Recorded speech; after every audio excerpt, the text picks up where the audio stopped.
What is up, YouTube? I am your host, Jarrett, and this is Custom Points Live. Thank you guys for another watch here. I'm going to show you a little bit about the math on how to stay at this place. This is the Conrad Orlando, and it's the early morning here. So figured let me try to record a video before the family wakes up. And if we get interrupted, please do forgive me. So let's get right into it. I just wanted to show you a little bit about the math of this redemption. There was a recent Hilton devaluation, but I am not sweating it, and here is why. So this is all the math as of yesterday. I did some screenshots for you guys so you can see here.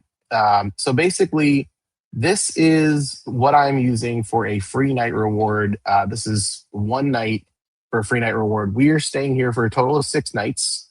I'll just go through a little bit about that. So we did 5 nights on points, which anytime I'm using points, I'm always going to be using 5 nights in a row. So I'm getting the 5th night free with Hilton.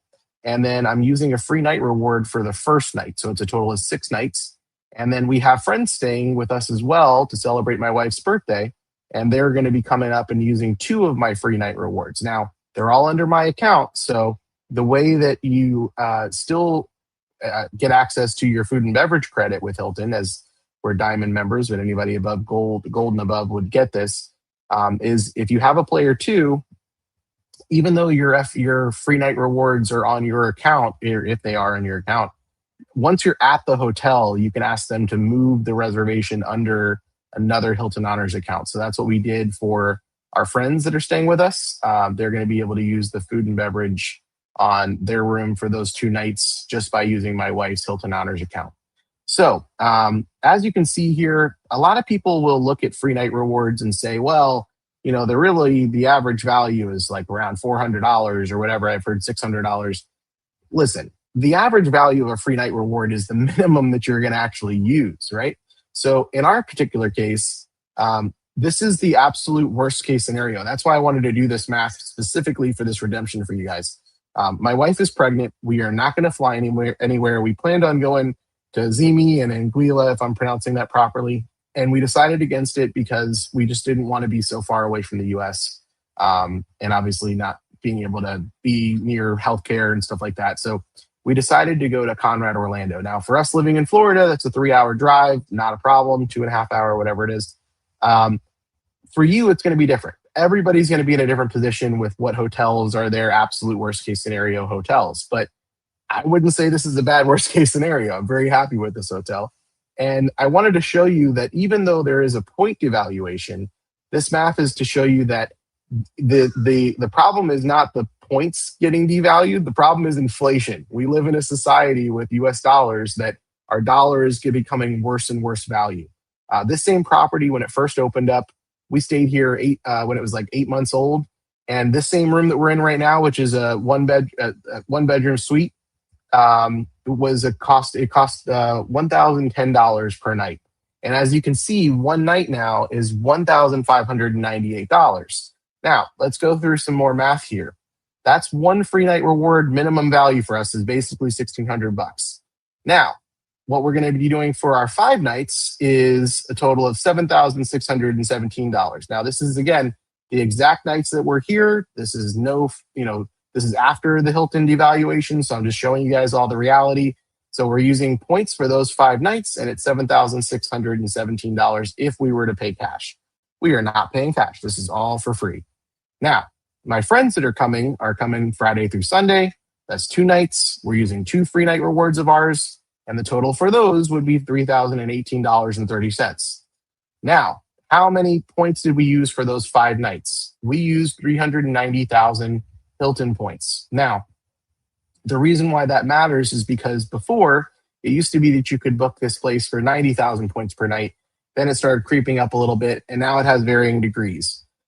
You can see for this calendar here, how much it does change. You can still get a night for 90,000 points, but it's one of the entire month that you can book for 90,000 points. The others are around 100,000 or closer to 105,000.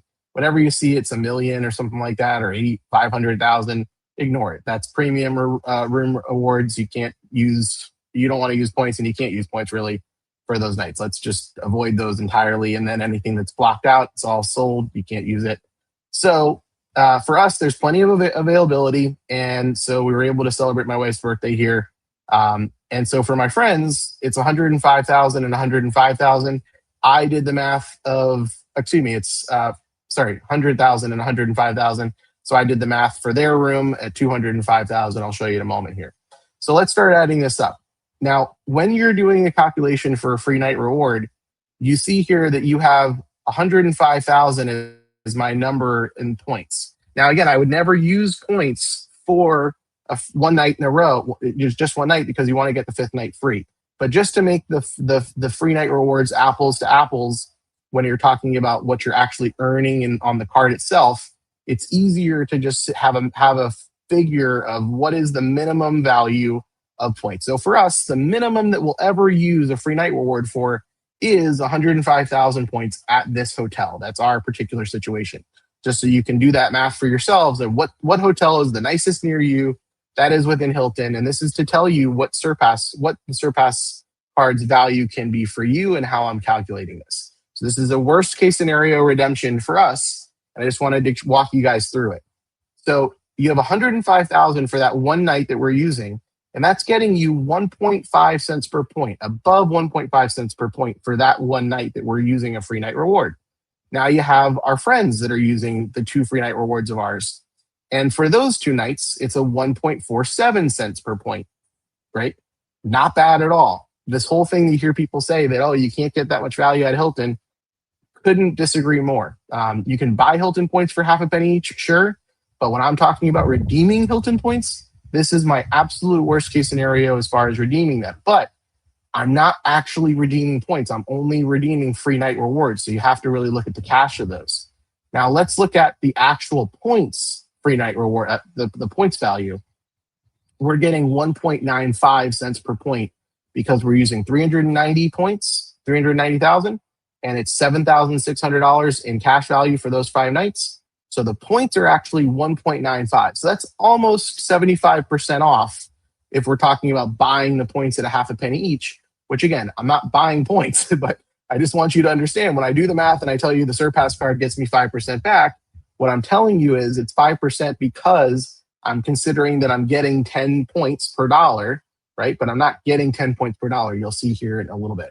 So now let's start doing some math on what exactly is a free night reward worth for us in this worst case scenario.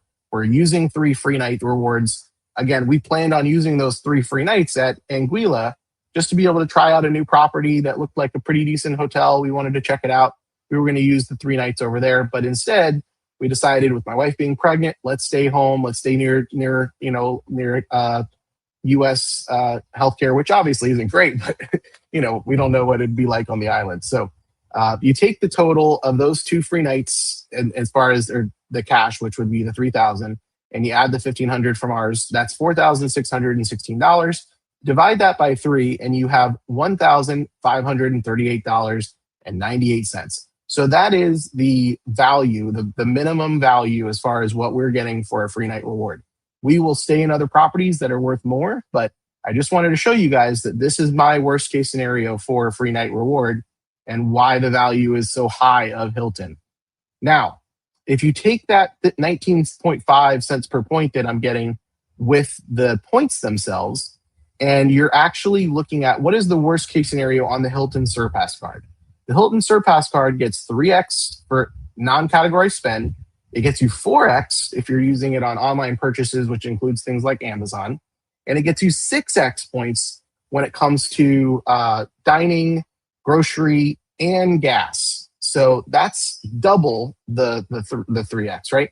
Now, the other thing that's a superpower about the Hilton Surpass card is you're getting a free night reward, which again, I told you is worth $1,500, over $1,500 for me now. And you're getting that when you're spending $15,000. So just to do the absolute worst case scenario of what is the catch-all spend for a Surpass card worth, in my situation, it would be 3 points per dollar multiplied by the 15,000 that you need to spend, which is where you're getting this 45,000 point figure. So I'm getting 45,000 points for that 15,000 in spend in non-categorized spend, and I'm multiplying it by what is the absolute worst value that I'm getting for my points, which is 1.95 cents per point. That gives me a total of $898.91 if you want to round it up on exactly just the actual points, and when I'm redeeming them, the value I'm getting on that 15,000. So just right there alone is great value, but it gets better. Now you add in the free night reward value, which again, I'm using the actual cash value here, not the whole theoretical 105,000 points, because I'm not getting points. I'm getting a free night reward. So the cash has to be added there. So I'm adding the cash to that 878, and we're getting $2,417. Now, that should be it, right? Well, just to be completely fair, we are getting another $50 in food and beverage credits because of the fact that we have diamond status. And if you had gold status or above, you're still in the same boat. So that's $2,467.89 if you do the math. And you divide that by the $15,000 that you're spending on the card, and you're getting 16.45% back as far as the redemption is concerned, as your minimum. This is just for us. This is our minimum floor of how much value we are getting back from the Hilton Surpass card. Now, you can spend on a 3% catch-all card. People talk about the gold card by Robinhood, and I'm getting 3% back. That's great. Good for you. That 3% can be used anywhere.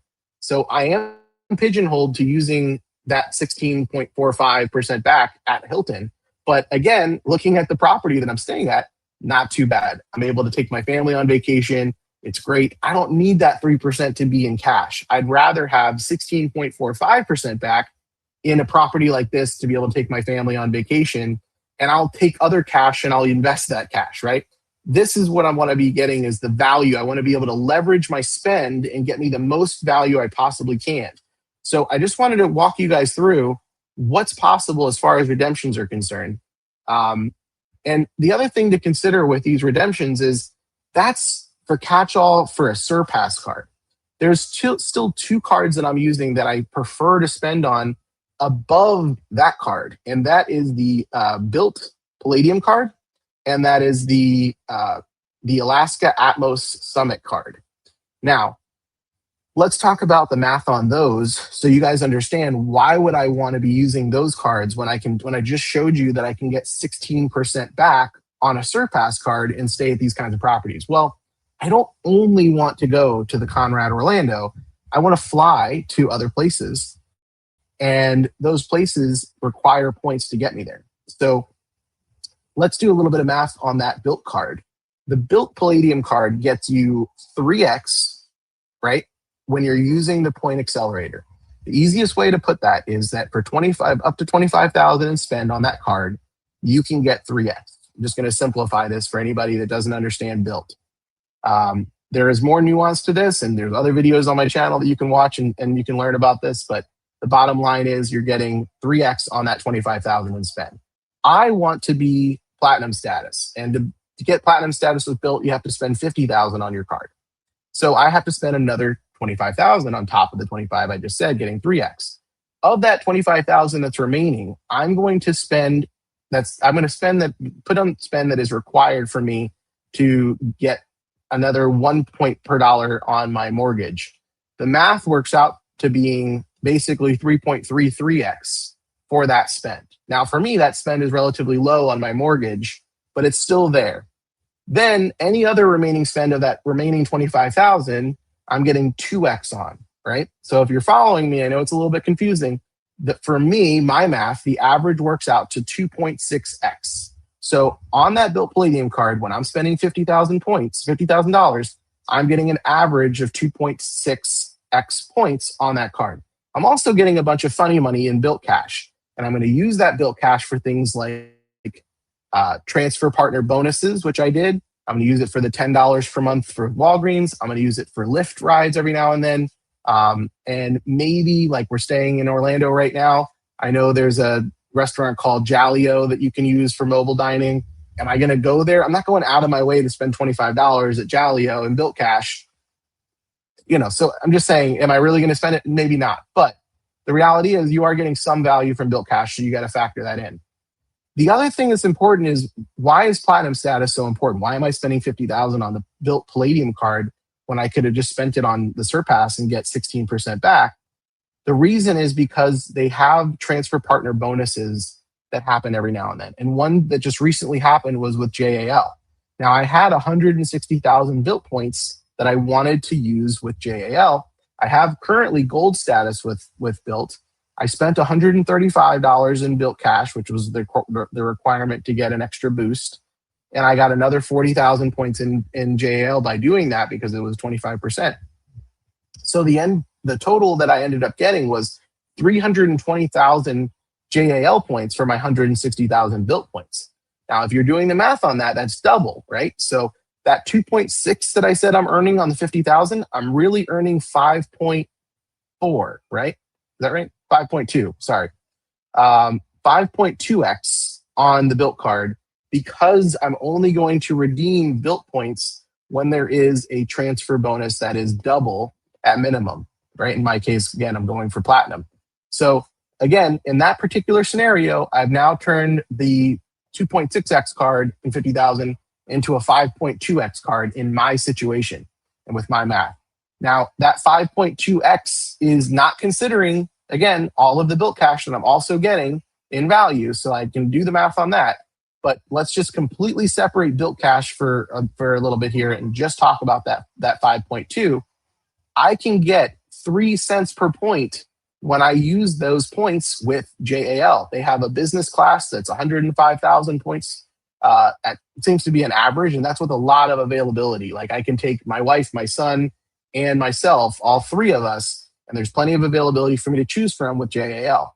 So I'm getting 3x on that flight. Now, 3x points, right? 3 cents per dollar, I should say, or 3 cents per point. Multiply that by the 5.2, and you're close to 16% back on that card. So I'm getting pretty much the same value on the built card as I am on the Surpass card. Again, just being smart about redeeming only when you actually have a double transfer bonus. Now, we're at the mercy of built as to which transfer bonuses they're going to have and when, but I had no problem being patient and accumulating those points and using them when it actually makes sense that I'm going to get significant value going to a place that I actually want to go, which in my case is Japan. So that's the built card. That's why the value is there. It's probably around 16% back as far as when I'm actually redeeming. And again, that's not even considering the cash, right, from the built cash. So it would take me even above that. So really, in all fairness, if you add that cash, I'm probably neck and neck, if not above, the Surpass card. Now let's talk about the Summit card with the Atmos. If I spend exactly 60,000 on that card, which is my goal, I'm going to be getting 3x on that card for dining, 3x on foreign transactions, and 3x when I use the Atmos, when I book through Atmos. Now, I tend to fly a lot through Atmos because of where I live. I live in South Florida.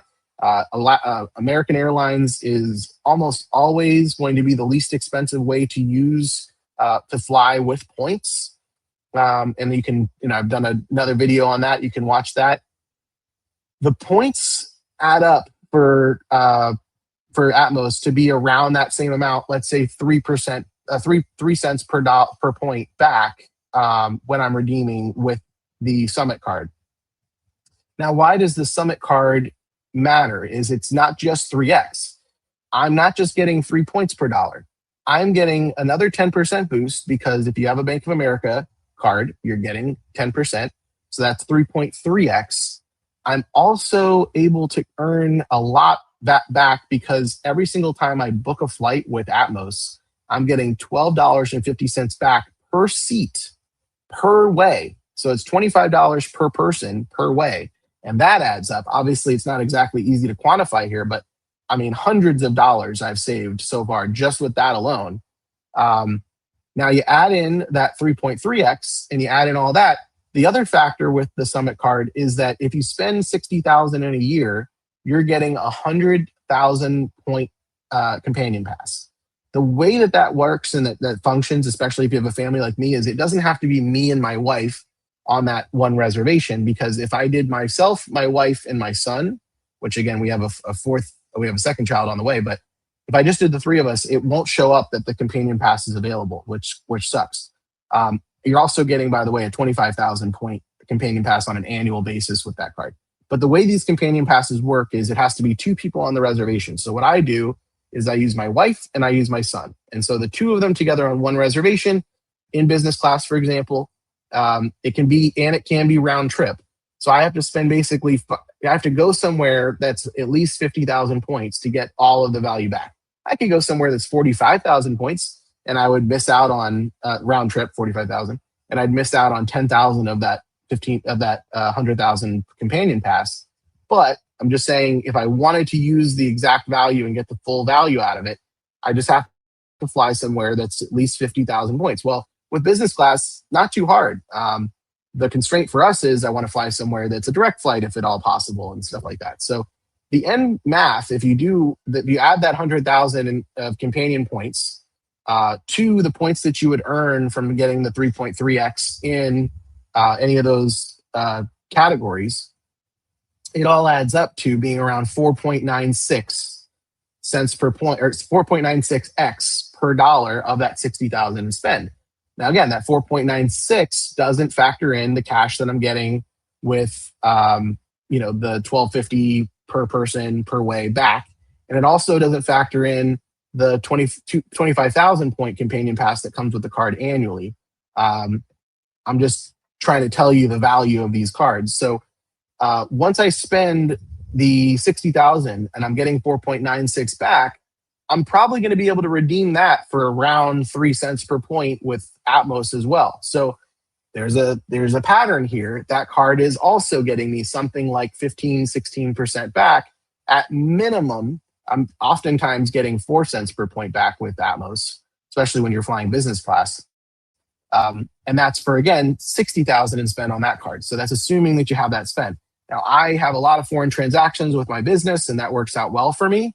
But I really do love that card. It's a fantastic card as far as the value you're getting back if you are able to spend that 60,000. Even if you're not able to spend it in a 3.3 category, right? You could spend that card at Costco and get 1.1x, but you're getting so much value back that's really getting you something like 4% back. Well, I don't mind it if I'm getting also spending towards that 100,000 point companion pass. And another thing I forgot to mention is you're also getting one world status that's going to be allowing you to have all kinds of benefits. And I'm not going to get into all the details of that. But just by spending 60,000, let's say you're not flying on any Atmos flights, and you're just accumulating points for some future redemption, you still are getting a lot of value just spending it in non-categories spend on that Summits card if you wanted to. So really all 3 of these cards, you just can't miss.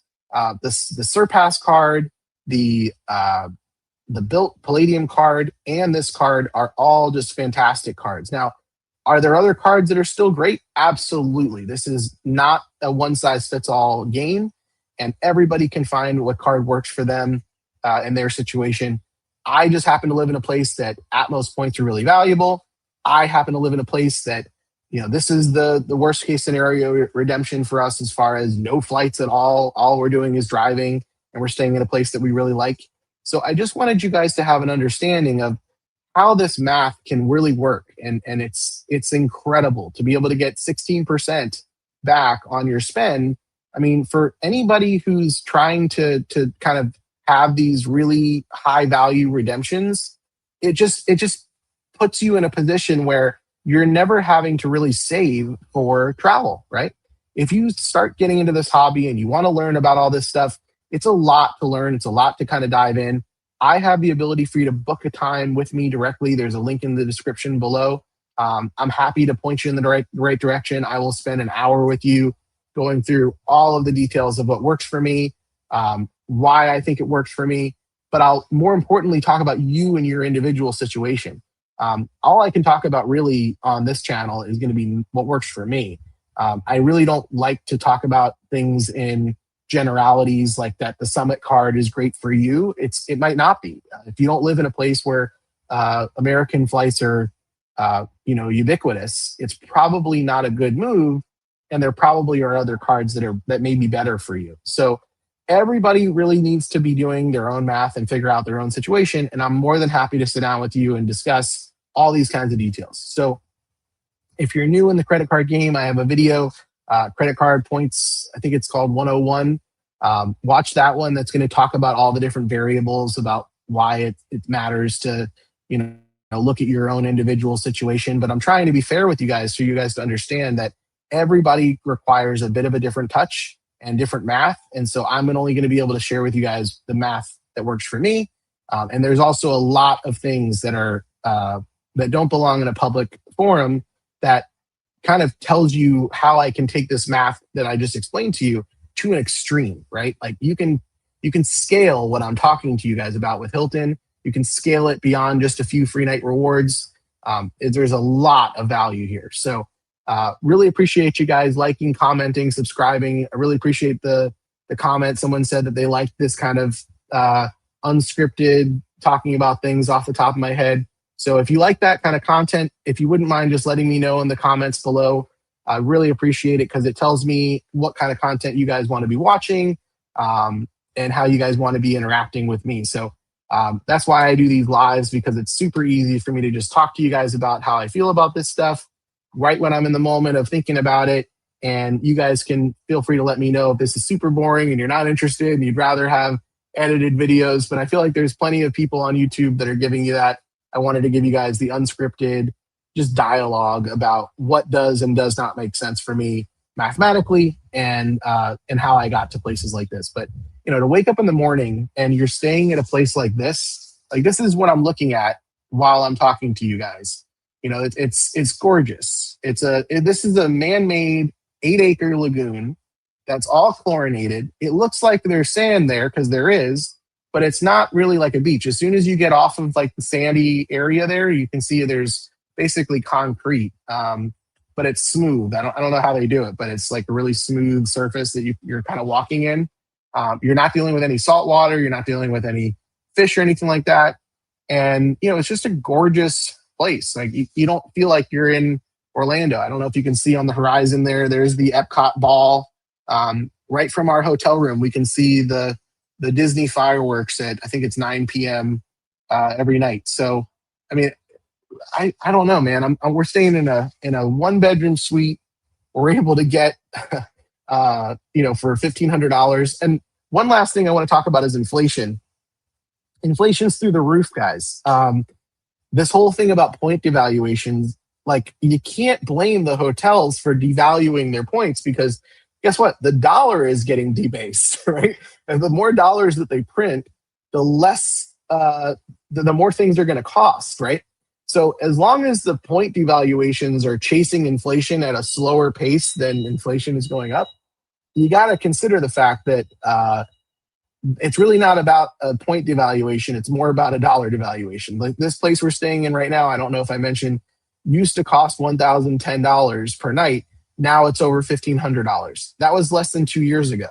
So why is it going up? Well, when we first stayed here, it was 8 months old. It was a new property. But now you're talking about there's more people here. There's more demand. The price goes up. But also the dollar is getting devalued. So even with Hilton's latest devaluation, I believe it was a couple of days ago, all the math I just showed you stands for what the points are for this hotel.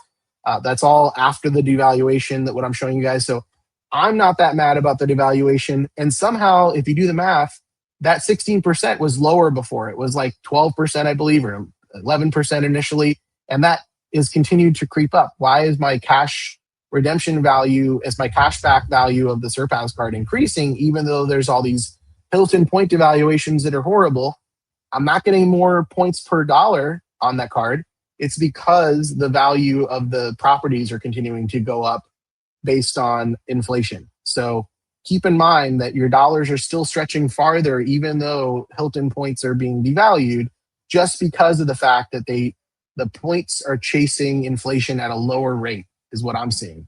So just keep that in mind. I know that math doesn't seem to add up, but I'm telling you, like, what we really should be talking about is how much the cashback equivalent is, and then tracking that over time.